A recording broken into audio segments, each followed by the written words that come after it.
roasting room, and we are going to get a package started for one of my friends in Georgia.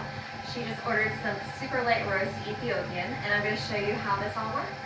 So this is our roasting machine, got my glove on for sanitary reasons, and we are going to go ahead and get it programmed in for the light roast.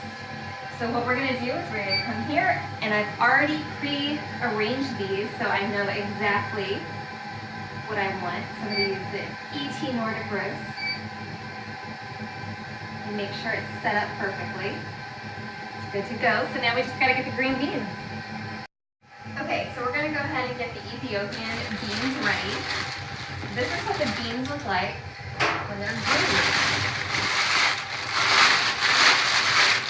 As you can see, they're this beautiful like hay color. What you can't smell is the berry aroma coming out in this one.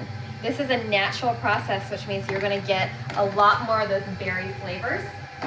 Ethiopia has just amazing natural process beans. You will get flavors of strawberries, rhubarb, and blueberries with these. So we're going to go ahead and measure these out now.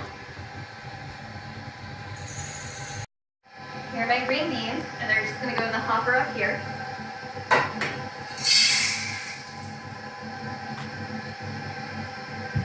And all we have to do is press this little button, shut it, and let it work its magic.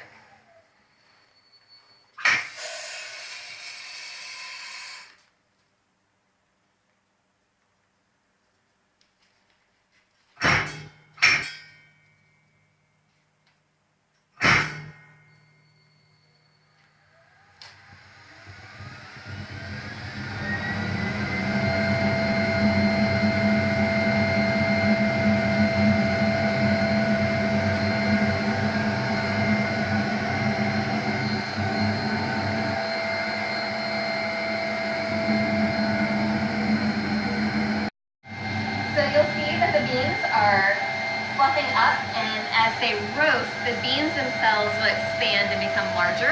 However, they will get lighter as moisture content is released and the bean expands then, and it will weigh less than it did when it went in. It has been in for about 2 minutes now, and if you were in the roasting room, you start smelling like almost like a hay-like smell. It's going to start entering into the Maillard reaction, which is the same thing that happens when you make a steak on the grill. So that's where you're going to start getting that lovely brown color and more of the sweeter smells coming out, which is coming from the natural sugars inside the bean being caramelized. So once again, it's going to expand the bean, drop in weight, and the lovely aromas will start to become apparent. Okay, so we're fully into the Maillard reaction now. The drying phase has ended. The beans actually are about 184 degrees Celsius. We're trying to get up to 223 degrees Celsius, which will make it a super light roast for us.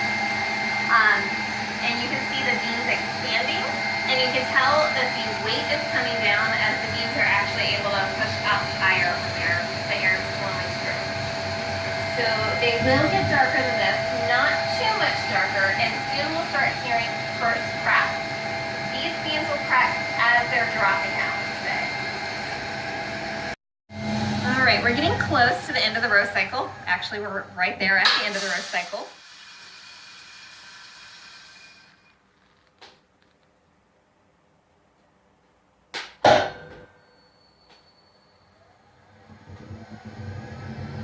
You may hear a few little pops. Those are the beans actually going through what we call first crack.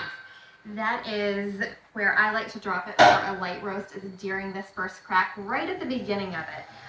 You're going to get a darker roast after first crack and go into a development phase, but you get those really bright berry flavors before that first crack really truly finishes. So that's where I like to drop these Ethiopians. One other thing I wanted to point out is this little guy here. It looks kind of crazy, but what that is it's the chaff from the bean. So as it roasts, that chaff starts to flake off, and the air takes it up, pushes it through, and takes it down into this canister here. This chaff is cool. It's high in nitrogen, good for gardening. So we save it and are going to put it on our garden this year. The other cool thing about it is the way this particular machine works. It's very precise, but our roasting rows in our house, these natural process are very well known for catching fire because of the amount of chaff they produce. That chaff, when it's in a traditional drum roaster that has an open flame, catches fire very easily. And when you have fire plus pushing of the air going through, it can lead to some disasters. So this machine, not only is it extraordinarily precise, less pollutants going into the atmosphere, but it also collects this chaff and keeps it a lot safer for us. All right, our beans have cooled down now, so we're going to go ahead and get them out. This machine does a lovely job of making sure the beans are nice and cool when they come out. As you can tell, no problem getting my hands in there. They're almost room temperature at this point. But what we want to do now is a little bit of quality control. So we come to our beautiful stainless steel table here. I'm just going to lay them out. And what we are going to be looking for are stones that may have made it into the bag. And we are also going to be looking for any beans that we think would be defective. And by that we mean maybe there was an over-roasted bean, an under-roasted bean, or a bean that was broken like that. So we will not be giving that one away. We'll just take that and put it back here. But all we're going to do is just kind of push them out like this. This is kind of a fun process if you think about the life cycle of coffee, because when coffee cherries are picked from the tree, there are these huge tables that have like mesh on them, and all the ladies that are working in the coffee plantation will go out and lay the cherries out like this, and they'll go through for any bad beans. So these beans have gone through this process once in Ethiopia, and now they're going through it here in America.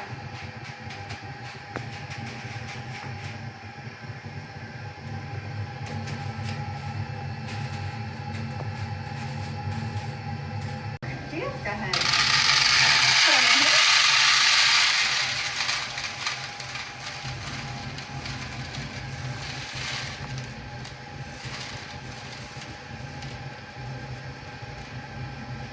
Okay, and I always like to double check.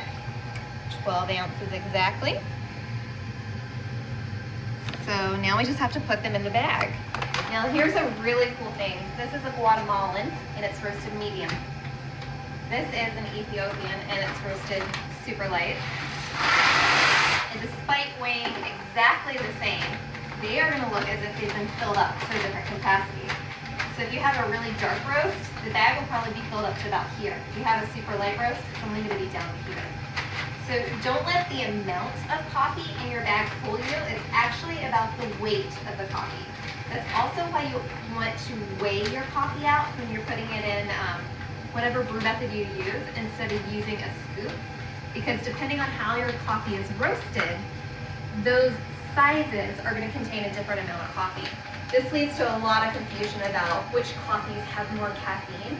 It really has to do with whether you're weighing it or whether you're using a scoop to measure it out. So this is just a sealer. So we have it sealed, and our bags do have a gas valve. So when we seal it, we can make sure everything's squished out so that it's going to stay nice and fresh for longer. And that is how your Carriage House coffee is made.